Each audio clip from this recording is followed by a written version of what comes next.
안녕하세요. 예루살렘으로 가시는 길에 소경을 고치십니다. 오늘 본문은 누가복음 18장 31절에서 43절입니다.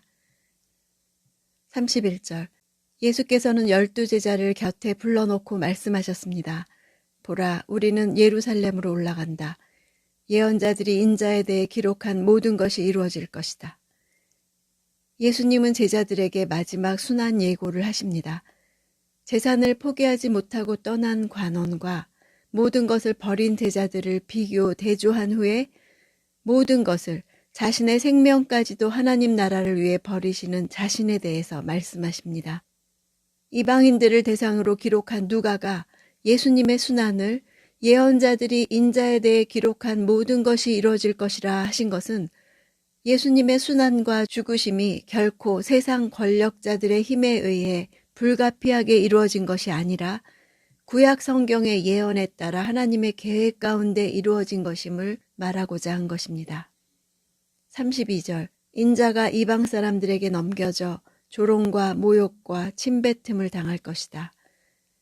누가가 이방 사람들에게 넘겨졌다고만 기록한 것은 유대인의 책임을 면해주기 위해서가 아니라 이방인들도 책임에서 벗어날 수 없다는 사실을 분명하게 하기 위한 것입니다. 34절. 그러나 제자들은 이 말씀을 조금도 깨닫지 못했습니다. 이 말씀의 뜻이 그들에게 숨겨져 있기에 제자들은 예수께서 하시는 말씀을 이해하지 못했습니다. 말씀의 뜻이 감추어진 이유는 당시 제자들 역시 다른 유대인들과 마찬가지로 어려서부터 영광의 메시아, 정치적 메시아를 대망하고 있었을 것입니다. 예루살렘으로 다가갈수록 제자들은 정치적 메시아를 대망하고 있었습니다. 그런 그들에게 순환의 메시지는 이해될 리 만무였지요. 지금까지 어떻게 왔는데, 예루살렘이 코앞인데 이런 일이 일어날 리가 없어. 이러시면 안 돼. 하는 마음에는 말씀이 들리지 않습니다. 35절. 예수께서 여리고에 가까이 이르셨을 때 길거리에 보지 못하는 한 사람이 앉아 구걸하고 있었습니다. 제자들의 무지와 몰 이해를 말한 직후에 길거리에 앉아 보지 못한 채 구걸하는 소경에 대해 말함으로써 제자들이 바로 이런 상태라는 것을 암시해주고 있습니다. 38절. 그러자 그가 크게 외쳤습니다. 다윗의 자손 예수여, 저를 불쌍히 여겨주십시오. 크게 외친다는 표현에는 누구에겐가 도움을 바라는 외침을 나타내는 것입니다.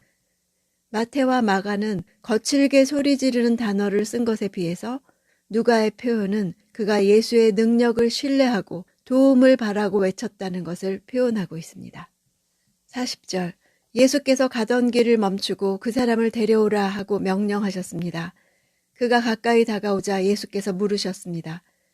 가던 길을 멈추신 것은 소경의 눈을 고쳐주실 특별한 목적을 가지신 것입니다. 예수님이 멈추신 이유는 바로 무리들의 강력한 저지에도 불구하고 간절하게 예수님의 치유를 호소하는 소경의 믿음 때문이었습니다. 41절. 내가 네게 무엇을 해주기를 원하느냐? 그가 대답했습니다. 주여, 다시 보고 싶습니다. 예수님은 그가 자기 자신에게 진정으로 필요한 것을 인식하고 있는지 알고 싶으셨을 것입니다. 그는 자신이 처한 비참한 현실의 원인이 앞을 볼 수 없는 것에 있다는 것을 바로 인식하고 있었던 것입니다. 원문에는 다시 볼 수 있기를 원하나이다까지 있는 것이 아니라 다시 볼 수 있기를까지 있습니다. 동사가 생략된 것이죠. 그만큼 자기 소원을 말하는 것이 급했고 절박했기 때문일 것입니다. 다시 볼 수 있기를 원했다는 것은 전에는 소경이 아니었음을 말해줍니다. 그는 일시적인 문제 해결이 아닌 근본적인 문제 해결만이 그를 행복하게 할 수 있음을 알았던 것입니다. 주여 보기를 원하나이다 에서 보다는 눈을 뜨다, 눈을 밝히다, 태를 열다 등 인간은 할 수 없고 하나님만 할 수 있는 신적인 행위를 묘사하는 데 사용된 단어입니다. 하나님만이 하실 수 있는 초자연적인 역사를 원한 것입니다. 그래서 예수님은 그의 믿음을 보신 것입니다. 42절. 예수께서 그에게 말씀하셨습니다. 눈을 떠라. 내 믿음이 너를 구원했다. 눈을 뜨라 하는 단어는 소경이 원했던 것과 똑같은 동사입니다. 바로 그가 원했던 것을 그대로 이루어 주셨음을 강조하고 있는 것입니다. 누가가 말해주는 이야기 속의 사람들을 통해 우리는 하나님 나라가 어떤 방식으로 세상을 이기는가를 볼 수 있습니다. 그것은 하나님의 은혜와 사랑과 구원의 능력이 얼마나 크고 놀라운지 하는 것입니다.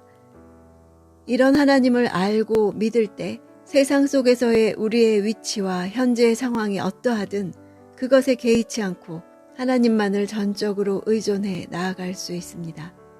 바로 그곳에서 세상의 질서와 관계들을 뒤바꾸는 놀라운 역전의 사건이 일어남을 보게 될 것입니다. 죽은 것 같으나 3일째 되는 날 다시 살아나는 것이 세상 가운데 있는 하나님 나라의 비밀입니다. 주님의 귀는 세리의 통회를 향해 열려 있고 사람들의 웅성거림 속에서도 절박하게 들려오는 소경의 부르짖음을 향해 열려 있습니다. 그래서 하나님 나라가 세상을 이기는 것입니다.